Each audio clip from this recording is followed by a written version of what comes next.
Saviez-vous qu'une heure après avoir cessé de fumer, la tension artérielle et le rythme cardiaque reviennent à la normale? Après une journée sans tabac, le monoxyde de carbone est complètement éliminé de l'organisme et le taux d'oxygène dans le sang revient à la normale. Dans la première semaine, les bronches dans les poumons se relâchent, ce qui facilite la respiration. Les terminaisons nerveuses commencent à se régénérer. 1 à 9 mois après l'abandon du tabac, les cils des poumons se libèrent du goudron et recommencent à fonctionner, ce qui permet de protéger contre les infections. Le fonctionnement des poumons peut même s'améliorer de 30 %. 1 an après avoir cessé de fumer, le risque d'accident vasculaire cérébral, AVC, devient équivalent à celui d'une personne n'ayant jamais fumé.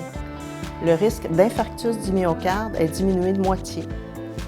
Après un infarctus du myocarde, l'arrêt du tabac est le seul traitement qui double les chances de survie. Lors d'un cancer, cesser de fumer favorisera une meilleure réponse au traitement de radiothérapie ou chimiothérapie, réduira les effets secondaires liés au traitement et aussi diminuera le risque d'une rechute du même cancer ou d'un nouveau cancer.